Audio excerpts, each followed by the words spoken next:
बिस्मिल्लाहिर्रहमानिर्रहीम। Supreme court में या निचली अदालतों में या अदलिया में जो बैरूनी मुदाखलत है उससे मुतालिक आपने ज़रूर सुना होगा कि किस तरीके से जो हुकूमत हैं, हुक्मरान हैं, जो एग्जेक्टिव अथॉरिटीज़ हैं, वो और ख़ास तौर पर इंटेलिजेंस एजेंसीज़ जो हैं वो अदालतों के मामलात में किस तरह से मुदाखलत करती हैं। लेकिन इस हद तक जाना कि जजों के जो बेडरूम्स हैं उनकी रिहाइशगाहों में, वहाँ पर उनके बेडरूम से खुफिया कैमरे जो हैं वो बरामद होना और वहाँ पर रिकॉर्डिंग चिप जो कि तमाम ऑडियो वीडियो जो है वो आपकी रिकॉर्ड कर रही हो आपके प्राइवेट रूम्स से वो। और इसके अलावा जो आपको बुलावे आते हों, आपको मैसेजेस आते हों, जज साहिबान को मैसेजेस दिए जाते हों कि फ़लाने केस में फ़लाना फ़ैसला जो है वो ऐसे होना चाहिए, या उसमें फिर उस बुनियाद पर जजों को हरासा किया जाए, उनके काम में मुदाखलत की जाए। तो इससे मुतालिक जो है ये मेरे पास जो इस वक्त ये ख़त है जो कि आपने इससे मुतालिक सुन भी लिया होगा कि ये गुज़िश्ता रात ये ख़त जो है वो इस्लामाबाद हाई कोर्ट के 6 मोहतरम जज साहिबान ने इसको जारी किया और ये ख़त लिखा गया है सुप्रीम जुडिशल कौंसिल को। सुप्रीम जुडिशल कौंसिल जिसके के सरबराह जो हैं वो Chief Justice of Pakistan justice Qazi Faez Isa हैं।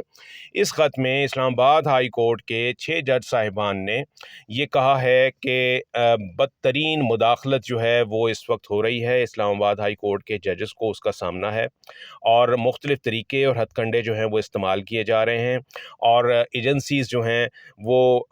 हर तरह के तरीके इस्तेमाल कर रहे हैं, यहाँ तक कि जो उनकी सर्विलेंस की जा रही है, उनका पीछा किया जा रहा है, उनको उनके यहाँ तक कि उनके बेडरूम्स में कैमरे लगाए जा रहे हैं ताकि उनकी वीडियोस को मिसयूज़ किया जा सके। तो ये इस किस्म की शिकायत जो हैं वो आई हैं और इस किस्म की शिकायत पहले ये एक फॉर्मल अंदाज में आई हैं। पहले ये चला करती थी, यानी को ख़बर आ जाया करती थी या किसी केस के दौरान जो है ये चीज़ें पॉप अप होती थी तो इनका ज़िक्र हो जाया करता था। लेकिन अब ये बाकायदा तौर पर 6 जज साहिबान ने अपने दस्तखत के साथ इस्लामाबाद हाई कोर्ट के लेटर हेड पे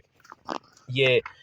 जो ख़त है ये चीफ़ जस्टिस ऑफ पाकिस्तान को भेजा है और ये मीडिया के लिए भी ओपन किया है, यानी इसको उन्होंने खुफिया नहीं रखा, इसको इन्होंने ओपन किया है। और इस ख़त में उन्होंने ये बताया है, उन्होंने वो तमाम वाक़यात और वो तमाम जहाँ-जहाँ जब मुदाखलत हुई है अदलिया के अमूर में जजों से मुताल्लिक़, उन तमाम उन्होंने इंस्टेंसेस को इसमें डाला है, वो तमाम जो रेफरेंसेस हैं वो इसमें डाले हैं और ये बताया है कि एक अरसे से ये काम जो है वो चल रहा है और अदलिया की आज़ादी जो है वो उसको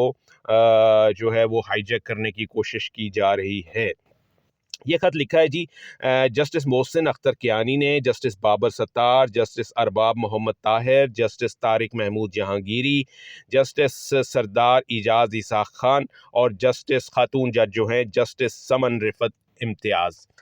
तो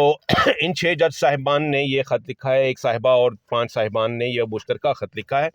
और इसमें ये मैं बताया ना कि ये पहली बार ऐसा हो रहा है कि ये जो है मैं रिटन तौर पर ये शिकायत जो है न सिर्फ ये कि भेजी जा रही है चीफ़ जस्टिस को बल्कि इसको पब्लिक भी किया जा रहा है। यानी इसको ये ख़त उन्होंने इसमें कहीं नहीं लिखा कि ये कॉन्फिडेंशियल है या नहीं है और ये उन्हीं की जानिब से ये ख़त जो है ये पब्लिक भी हुआ है। तो इसमें और इस ख़त के साथ उन्होंने जो दीगर वो हैं अब इससे पहले जो खतूत थे जो लिखे गए थे अपने इस्लामाबाद हाई कोर्ट के चीफ़ जस्टिस जनाब आमिर फ़ारूक साहब को, वो भी उन्होंने इसके साथ लगाया है और इससे पहले जो चीफ़ जस्टिस थे उमर अता बंदियाल, उनको जो ख़त लिखा था वो भी इसी सिलसिले में था और उस ख़त की कॉपी जो है वो भी इन्होंने साथ लगाई है। और जो मुलाकातें वग़ैरह इस हवाले से की हैं, उन्होंने बताया कि जब उमर अता बंदियाल जो थे वो चीफ़ जस्टिस थे और जस्टिस काजी फ़ाइज़ ईसा सीनियर प्योने जज थे, उस वक्त उन्होंने इन्हीं अमूर पर इन 5 जज साहिबान ने मुलाकात भी की थी और ये बावर करवाने के लिए कि ये मामलात जो हैं वो बैरूनी मुदाखलत के अदलिया में हो रहे हैं, जजेस की सर्वेलेंस की जा रही है, उनकी रिकॉर्डिंग की जा रही है, उनकी फ़ोन कॉल्स रिकॉर्ड होती हैं, उनके बेडरूम तक से कैमरे जो हैं वो बरामद हो रहे हैं और उनको जो एग्जेक्टिव अथॉरिटीज़ हैं और जो इंटेलिजेंस अथॉरिटीज़ हैं वहाँ से बाकायदा तौर पर न सिर्फ ये कि राब्ते किए जाते हैं, बल्कि इस बुनियाद पर जब कोई पॉलिटिकल रेमिफिकेशंस वाले केसेस लगे हुए हों अदालत में, तो ऐसी सूरत में उनसे उनके रिश्तेदारों को इस्तेमाल किया जाता है। उनके रिश्तेदारों के ज़रिए ये कहा जाता है, पैगाम रसानी की जाती है कि आप इस सिलसिले में जो है वो मुलाकात कीजिए, और इंटेलिजेंस अथॉरिटीज़ से मुलाकात के लिए जो है वो दबाव डाला जाता है। जो एक मिसालें हैं, अगर मैं वो 2-3 मिसालें जो इसमें मेंशन की हुई हैं इस ख़त में, अगर वो मैं पढ़ दूँ तो वो ज़्यादा क्लियर होगा। कि वो कहते हैं कि नहीं, मई 2003 में the brother in law of a जज of Islamabad high court was abducted by armed man. Islamabad high court के एक जज के बहनोई को अगवा किया गया, ब्रदर इन लॉ को। During his confinement he was subjected to electric shocks. उसको उस कन्फाइनमेंट में इलेक्ट्रिक शॉक्स लगाए गए, और he was forced to record a false statement. एक उसको मजबूर किया गया कि वो एक गलत इल्ज़ामात पर एक झूठा बयान जो है वो रिकॉर्ड कराए, और वो बयान जो है वो रिकॉर्ड कराने के लिए उसके ऊपर उसको इलेक्ट्रिक शॉक दिए गए। और मकसद इसका ये था कि उस जज के ख़िलाफ़ जो है वो बाकायदा तौर पर एक कैंपेन शुरू करनी थी। और फिर हुआ ये कि उन जज के ख़िलाफ़ जो है बाकायदा तौर पर एक कैंपेन, मीडिया कैंपेन शुरू हुई, ताकि, और उसका मकसद ये था कि वो जज जो है वो रिज़ाइन कर दें, क्योंकि उन्होंने शायद इन तमाम हथकंडों के आगे उनकी बात मानने से इनकार किया था। एक एडिशनल डिस्ट्रिक्ट एंड सेशन जज का उन्होंने वाक़या लिखा हुआ है कि he was threatened and crackers were throne into house. उसके घर पे हमला किया गया और क्रैकर्स जो है उससे उसके घर में फेंके गए उसको हरासा करने के लिए, और इसलिए कि उसके पास एक केस था जो कि वो उस वक्त उसमें एक मर्जी का फ़ैसला लिया जाना मकसूद था। एक और वाक़या लिखा है जी, during the summer of 2023 one of the जजेस of Islamabad high court moved into the official residence provided to him. 2023 यानी गुज़िश्ता साल मौसम गर्मा की ये बात है। इस्लामाबाद हाई कोर्ट के एक जज अपनी सरकारी रिहाइशगाह में शिफ्ट हुए। During routine maintenance of the house, जब वो रूटीन की मेंटेनेंस हो रही थी, one of the wall mounted lights needed to be removed sorry उस मेंटेनेंस, रूटीन मेंटेनेंस के दौरान ज़रूरत पड़ी कि वहाँ पर जो एक दीवार पर एक फानूस या एक लैंप जो है वो लटका हुआ था, लाइट, वॉल माउंटेड लाइट थी, उसको हटाने के लिए उसको जब रिमूव किया गया तो उस लाइट के साथ जो है वो पता चला कि एक कैमरा जो है वो भी फिक्स है, जो कि रिकॉर्डिंग कर रहा था। और camera was affixed in the light fixture which was also equipped with a SIM card. उसके अंदर एक सिम कार्ड यानी एक वो चिप जो होती है वो भी लगी हुई थी, and was recording audios and videos from the drawing room of the residence of the जज एंड ट्रांसमिटिंग दैम समवेयर। उस सिम की बदौलत, ये जिस तरीके से कि एक वीडियो कम्युनिकेशन होती है, उस सिम की बदौलत उस ड्राइंग रूम की जितनी भी जो भी वहाँ एक्टिविटी हो रही थी वो तमाम की तमाम ऑडियो वीडियो जो है वो किसी और जगह ट्रांसमिट हो रही थी, यानी लाइव ट्रांसमिशन जो है वो जा रही थी। Another such camera was installed in the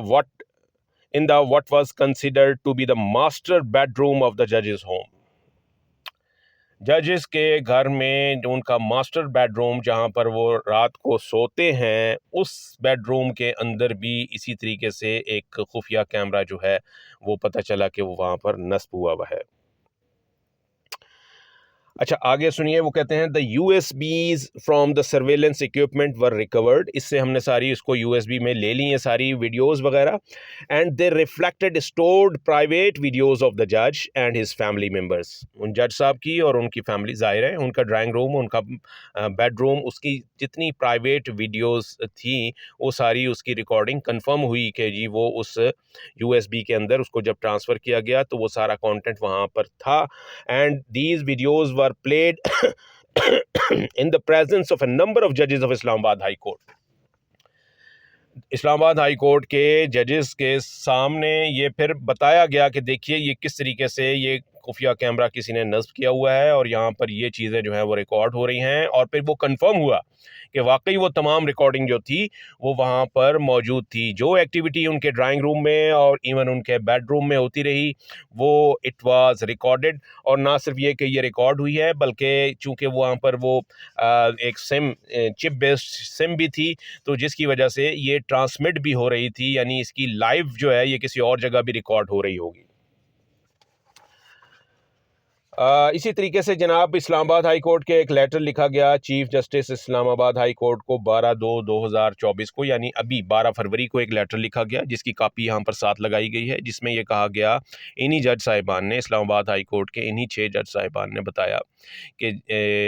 यही मुदाखलत जो है ये हो रही है और ये बढ़ रही है। और न सिर्फ ये कि ये इस्लामाबाद हाई कोर्ट के, बल्कि एक और ख़त में उन्होंने वो साथ लगाया है जिसमें ये बताया है कि जो मातहत अदलिया है, जहाँ पर बेशुमार केसेस जो हैं वो इस वक्त भी चल रहे हैं, इसमें इलेक्शन मैटर्स भी आते हैं, उसमें और भी बहुत सारे केसेस जो आते हैं, वो पीटीआई के जितने केसेस थे वो अभी मातहत अदलिया ने ही निपटाए हैं। तो उनका ये कहना है कि मातहत अदलिया से भी इसी तरह की शिकायत आ रही हैं, जहाँ पर जजेस को न सिर्फ ये कि हरासा किया जाता है, और जो जज नहीं मानता उसको उसको उसको फिर मुख्तलिफ़ तरीके से उसको जो है वो उसकी अकाउंटेबिलिटी के नाम पर उसके ख़िलाफ़ फिर जो है वो कार्रवाइयाँ शुरू होती हैं। एक स्मीयर कैंपेन जो है वो शुरू कर दी जाती है मीडिया पे, जो कि जिसका कि नोटिस होना चाहिए। तो जनाब ये ख़त है, इसके जो चीदा मंदरजात हैं वो मैंने आपको बताए हैं। इसी से जुड़े बहुत सारे वाक़यात जो हैं और बहुत सारी डिटेल्स जो हैं वो इस तफ़सीली ख़त में लिखी हुई हैं।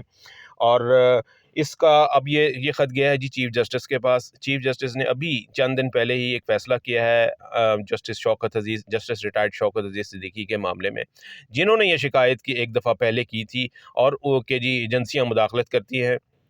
इसी शिकायत की बुनियाद पर उनको जो है वो सुप्रीम जुडिशल काउंसिल ने ही उनके ओहदे से बर्खास्त कर दिया था कि आपने ये झूठा इल्ज़ाम क्यों लगाया। लेकिन अभी अपील पर जो सुप्रीम कोर्ट है उसने इनको जस्टिस जज राइट शौकत अज़ीज़ सिद्दीकी को बहाल कर दिया, और ये कहा कि जी ये इन्होंने जो इल्ज़ामात लगाए थे इसका मतलब है वो ठीक है। तो अब ये भी मुतालबा है कि जब उनके वो हो रहे हैं, जब उनको बहाल कर दिया गया, इसका मतलब यह है कि उन्होंने जो इल्ज़ामात लगाए थे वो ठीक थे, तो वो उन इल्ज़ामात की भी इंक्वायरी होनी चाहिए। और इसी तरीके से इस ख़त में भी मुतालबा किया गया है, जस्टिस शौकत अज़ीज़ सिद्दीकी के केस का रेफरेंस दिया गया है कि इसमें उनको बाकायदा जो है वो जो फ़ैसला दिया गया है चीफ़ जस्टिस की जानिब से, सुप्रीम कोर्ट की जानिब से, वो नामुकम्मल है। इसलिए कि सिर्फ बहाली नहीं होनी चाहिए, बल्कि उनके जो इल्ज़ामात हैं और जो भी उन्होंने लगाए थे कि एजेंसियाँ मुदाखलत कर रही हैं, उन इल्ज़ामात की बाकायदा तहकीकात होनी चाहिए और रिस्पॉन्सिबिलिटी फ़िक्स होनी चाहिए। और उसी तनाज़ुर में ये ये जो 6 जज साहिबान का ख़त है, ये भी यही कहता है, ऐसा कभी नहीं हुआ कि फॉर्मल तरीके से ये इस तरीके से जो है वो शिकायत जो है वो वहाँ पर गई हो किसी हायर प्लेटफॉर्म पे। अब सुप्रीम जुडिशल काउंसिल, जिसके सरबराह चीफ जस्टिस काजी फ़ायद ईसा हैं, उसमें सुप्रीम कोर्ट के 2 जज साहिबान हैं, जिनको इसकी कापी गई है, जिसमें जस्टिस मंसूर अली शाह और जस्टिस मुनीब अख्तर, ये सुप्रीम जुडिशल काउंसिल के मेंबर हैं बतौर सीनियर जस्टिस। और इसके अलावा जस्टिस आमिर फ़ारूक, जो कि इस्लामाबाद हाई कोर्ट के जस्टिस हैं, वो भी बलिहाज़ ओहदा सुप्रीम जुडिशल काउंसिल के मेंबर हैं। तो एक तरह से देखा जाए तो उन्हीं के ख़िलाफ़ ये शिकायत है, उन्हीं के फ़ेलो जजेस ने, यानी इस्लामाबाद हाई कोर्ट के 6 जज साहिबान ने अपने ही चीफ जस्टिस से शिकायत की है। और वही शिकायत जिनको की गई है, वही इस सुप्रीम जुडिशल काउंसिल के मेंबर भी हैं। एक 5वें मेंबर जो हैं, 5 रुकनी सुप्रीम जुडिशल काउंसिल होती है, 5वें मेंबर जो हैं वो जस्टिस मोहम्मद इब्राहिम ख़ान हैं, जो कि चीफ जस्टिस हैं पेशावर हाई कोर्ट के। क्योंकि ये कंपोजिशन है जी सुप्रीम जुडिशल काउंसिल की, और ये इस तरह के फ़ैसले करती है। ये जो ख़त है ये एड्रेस भी सुप्रीम जुडिशल काउंसिल को हुआ है। अब देखना यह है कि सुप्रीम जुडिशल काउंसिल इस शिकायत को वाकई टेकअप करती है, क्योंकि बार एसोसिएशंस ने इसका सख्त नोटिस लिया है। इसके अलावा अमूमी तौर पर भी ये तनकीद हो रही है कि किस तरह से पूरी अदलिया में मजाक बना हुआ है। वैसे भी पाकिस्तान की जो पूरे दुनिया में रेटिंग है वो 180s में, तकरीबन 170s या 180s में रेटिंग आती है, यानी बिल्कुल लोएस्ट दर्जे पर हैं हम सारी दुनिया में। और जब ये वाली चीज़ें जो हैं वो सारी दुनिया में जाएंगी, ये ख़त और इसके मंदरजात जब वो दुनिया में जाएंगे, तो वो उस वक्त फिर पाकिस्तान की अदलिया से मुतालिक जो रेटिंग है वो कहाँ की कहाँ पड़ी होगी। तो ये चीज़ें जो हैं वो बहुत ही तवज्जो तलब है और तस्फिया तलब है। इसके ऊपर ज़रूर मामला होना चाहिए, क्योंकि कहा यही जाता है कि हर इदारे और रियासती इदारे जो हैं वो अपनी अपनी डोमेन के अंदर काम करें। अगर अदलिया आज़ाद नहीं होगी, अगर अदलिया आज़ाद नहीं होगी तो ऐसी सूरत में पूरा ही रियासती ढांचा जो है वो डिस्टर्ब हो जाएगा। तो इसीलिए अदलिया की आज़ादी को और अदलिया की आज़ादी को आइन और क़ानून में उसको तहफ़्फ़ुज़ दिया गया है। आइन ये कहता है कि अदलिया की आज़ादी, अदलिया आज़ाद होगी और अदलिया की आज़ादी के ऊपर कोई किसी किस्म का कोई जो इंटरफेरेंस है, कोई मेडलिंग है, वो कतई तौर पर बर्दाश्त नहीं की जाएगी। लेकिन यहाँ पर इंटरफेरेंस और मेडलिंग छोड़ के यहाँ पर तो बाकायदा हरासा करने वाला मामला जो हैं वो सामने आ रहे हैं। तो देखते हैं जी इसके ऊपर क्या सुप्रीम जुडिशल काउंसिल जो है वो क्या इसके ऊपर एक्शन लेती है, क्योंकि जो काजी फाइज़ ईसा हैं वो बड़े अपने आप को मैन ऑफ प्रिंसिपल जो है वो गर्दानते हैं। तो उम्मीद ये है कि अपनी उसूल पसंदी को सामने रखते हुए वो इस केस को फिक्स करेंगे। और चूँकि ये सारी चीज़ें जो हैं वो ओपन हुई हैं, तो शायद इसकी समाअत जो है वो भी मुतालबा किया जाएगा कि इसकी समाअत भी ओपन हो। Thank you.